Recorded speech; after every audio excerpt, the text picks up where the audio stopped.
Salut à tous. Alors déjà, pour commencer, merci pour les 500 abonnés. On passe la barre des 500, donc c'est cool, ça le fait en un peu plus de 2 mois, c'est sympa. Donc continuez à partager, à vous abonner à la chaîne, à liker, à commenter si vous avez des choses à dire, ça aide beaucoup, puis ça permet d'être plus visible sur le net.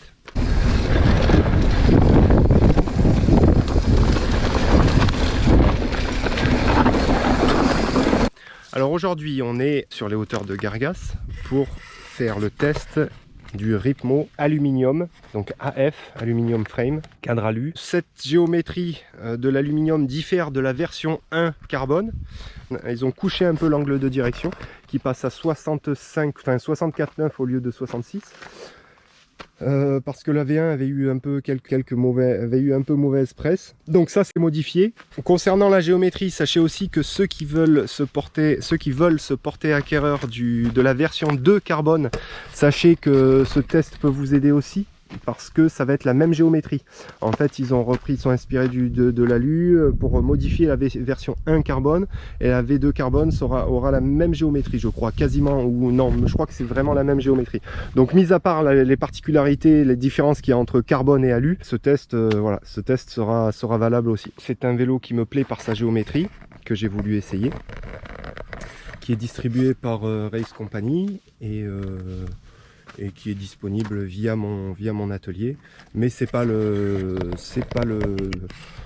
sujet du jour, parce que cette vidéo n'est pas sponsorisée et que je vous dirai ce qui va pas, et que le but c'est pas de vous le vendre mais de vous aider à choisir si besoin. Alors sur ce vélo, qu'est-ce qu'on a? On a une couleur, bon, il est livré en 2 couleurs je crois. Donc une couleur brute qui est très belle en alu, et une couleur brique qui est, c'est absolument pas subjectif, mais très moche à mes yeux. Donc il est livré aussi en air ou en ressort chez DVO, avec un setting spécifique sur le ressort, donc le Jadix, avec un blocage comme le Topaz, un blocage pour pédaler, un blocage en compression.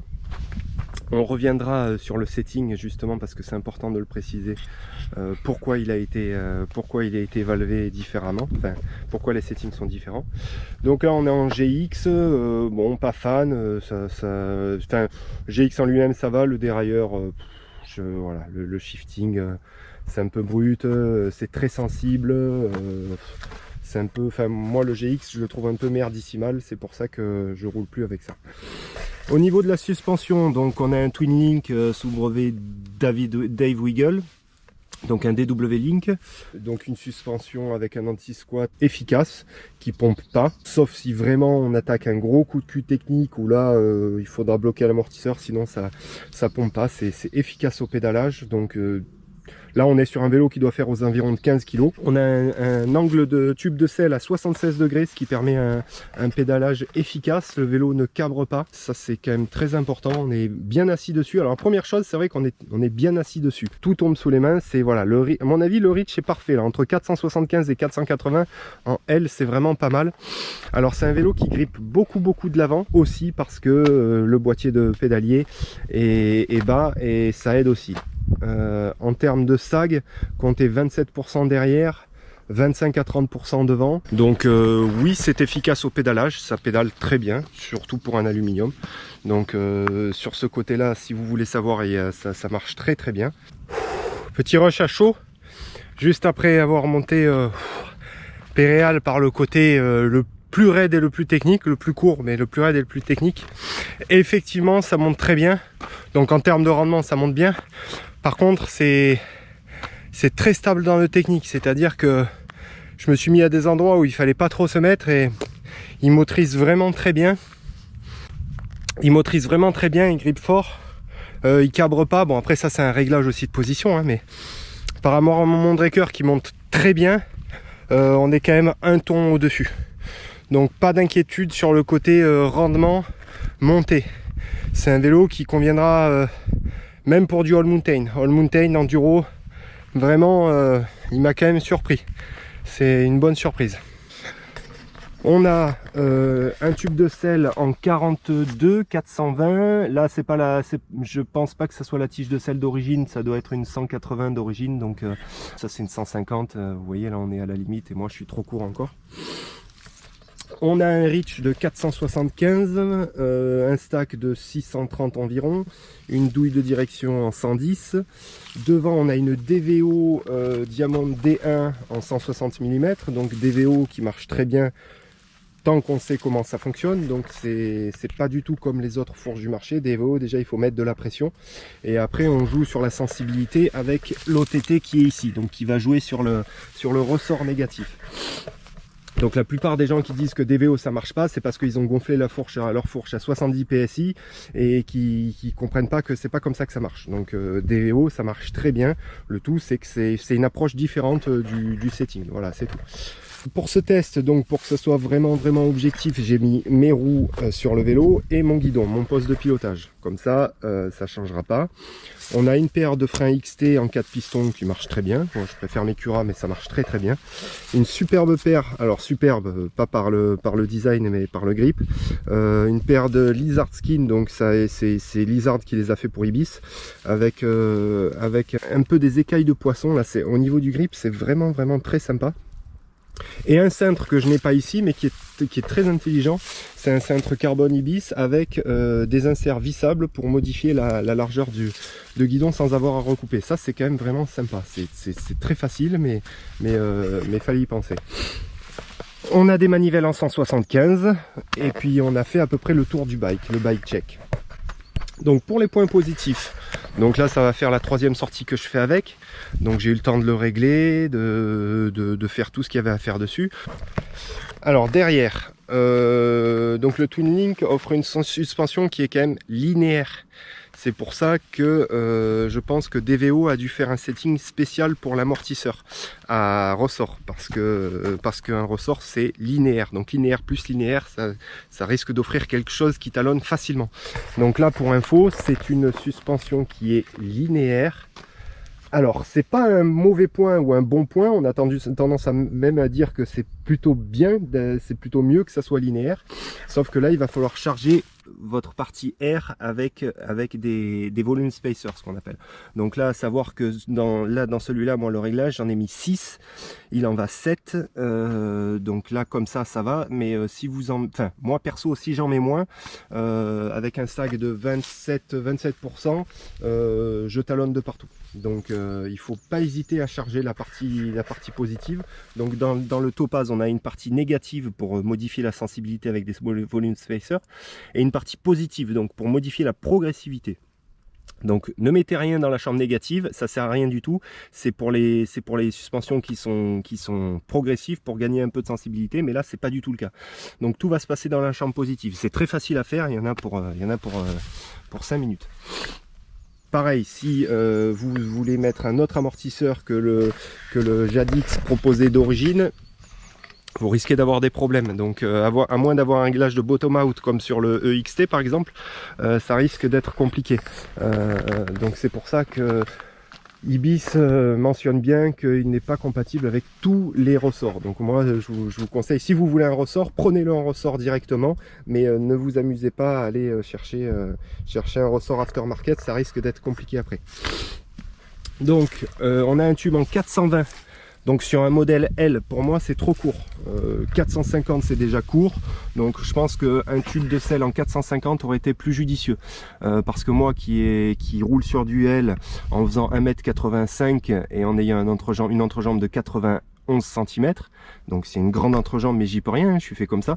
Voilà la tige de sel, et il faut calculer d'avoir une tige de sel avec une sortie adéquate. Donc ça c'est une 150, ça n'ira pas, il me faut une tige de sel plus longue. Donc je sais pas combien va faire longueur totale, mais à calculer, attention, 420 ça fait court. Donc c'est pas forcément un défaut, mais c'est à calculer au moment de l'achat.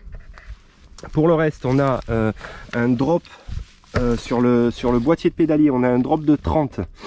On a un drop de 30 avec des bases en 435, donc c'est des bases courtes, et un drop de 30 qui est, à mon sens, énorme. Alors ça a des côtés positifs et négatifs. Donc pour le positif, c'est que le vélo est extrêmement stable. C'est un vélo qui est très joueur, donc il est pas trop court, pas trop long, il est très joueur, il se comporte très bien en l'air. Alors par contre en l'air, il se comporte vraiment très bien, il est très équilibré. Il est très stable parce que le boîtier de pédalier est très bas. Donc vraiment, au plus on prend de la vitesse, au plus on voit que le vélo, l'assiette s'assoit et vraiment c'est de plus en plus efficace. Donc ça mène beaucoup de stabilité, il est très facile à faire partir en manuel parce que justement quand on pousse sur les pédales, le boîtier est très bas. Pour la contrepartie, par exemple en L avec des manivelles en 175 livrées d'origine, fait est qu'on touche beaucoup, donc méfiez-vous. Donc soit vous passez sur du 170, soit vous prenez le temps de vous habituer, mais attention, c'est à prendre en compte. C'est un vélo qui a un boîtier bas et qui a tendance à plus être en contact au sol si on n'est pas vigilant. Donc que ça soit en montée ou en descente, hein. En montée technique c'est pareil, il faut regarder un peu où on met les pédales. Donc l'habitude s'installe avec le temps, c'est sûr, mais au début c'est surprenant. Donc voilà, à savoir qu'un drop de 30 sur des bases en 435, j'ai un peu du mal à comprendre, à savoir que voilà, le drop c'est en fait c'est la différence qu'il y a entre l'axe du milieu des moyeux et la différence de hauteur. Voilà, donc 30 ça veut dire qu'on est 3 cm en dessous de l'axe des moyeux. À savoir que sur des bases en 35, on va chercher ça entre 15 et 24 maximum. 30, je trouve ça énorme. Et en fait, plus les bases sont longues, au plus on va avoir un drop important. Donc là, les bases sont très courtes. À mon sens, c'est pas très bien compris l'utilité de mettre des bases un drop aussi bas. Mais bon, donc on est en 147 mm derrière, en 210 par 55, donc là l'amortisseur est bridé, hein, c'est pas la course doit s'arrêter là à peu près. 160 devant comme je l'ai dit, boost derrière évidemment, boost devant. Donc comme j'ai dit, voilà, c'est un vélo qui se comporte bien, très bien, que ça soit en montée ou en descente. Donc aujourd'hui, si je devais acheter ce vélo, je le prendrai en version raw déjà, donc poli, parce que voilà, cette couleur j'aime pas.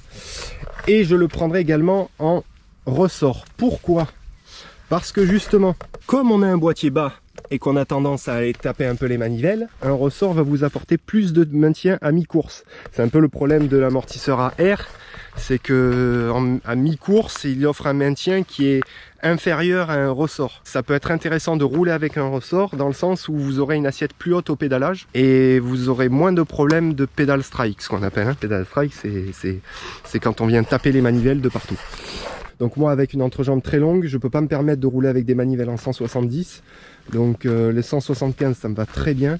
Et aujourd'hui, voilà, il faut que je fasse attention à ça. Donc c'est un vélo quand même que je vous conseille. Je vous parle pas de tarifs ni de rien du tout parce que ça vous êtes assez grand pour le faire et je suis pas là pour vous le vendre. Mais c'est un vélo qui est abordable en kit cadre, même en montage complet. C'est un vélo qui est très fun, qui distille pas mal de sensations, qui est joueur. Voilà, moi par rapport au Mondraker, c'est que c'est un vélo qui distille plus de sensations, qui est plus joueur. Moi le Mondraker il est très efficace, mais il est très long. Donc après voilà, après les goûts et les couleurs, la forme du cadre, la couleur, ça c'est vraiment, ça c'est à vous de voir.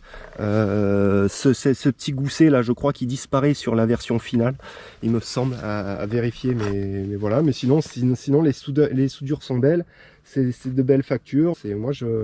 Voilà, plus simple pour DVO parce que c'est une boîte qui est très active et qui garde une dimension humaine. Voilà, vous pouvez les contacter, vous pouvez contacter directement le boss de DVO, il vous répondra en personne. C'est des mecs qui sont passionnés, ils ont un système où ils répertorient un peu tous les utilisateurs avec leurs réglages, tout, et ça je trouve que c'est vraiment sympa. C'est des mecs qui sont passionnés, donc DVO je plus sois. Et puis voilà, donc on a fait à peu près le tour. Si jamais j'ai oublié des choses, voilà, en commentaire n'hésitez pas. À savoir, je crois que c'est un cadre qui est garanti 7 ans et avis sur les bagues, parce qu'il me semble que en fait c'est des bagues, c'est pas des roulements, c'est des bagues Igus, donc ça c'est garanti à vie également. Voilà, j'espère que ça vous a aidé pour vous décider à à changer de monture, ou voilà, si ce modèle était dans votre shortlist, voilà, maintenant vous avez un test un peu complet, bon, bien qu'il y en ait déjà qui existent, mais voilà, il y a quelques trucs où moi j'étais pas d'accord sur certains tests, et voilà, j'espère que ça vous a plu, et n'hésitez pas en commentaire si vous avez besoin de quoi que ce soit. Bye.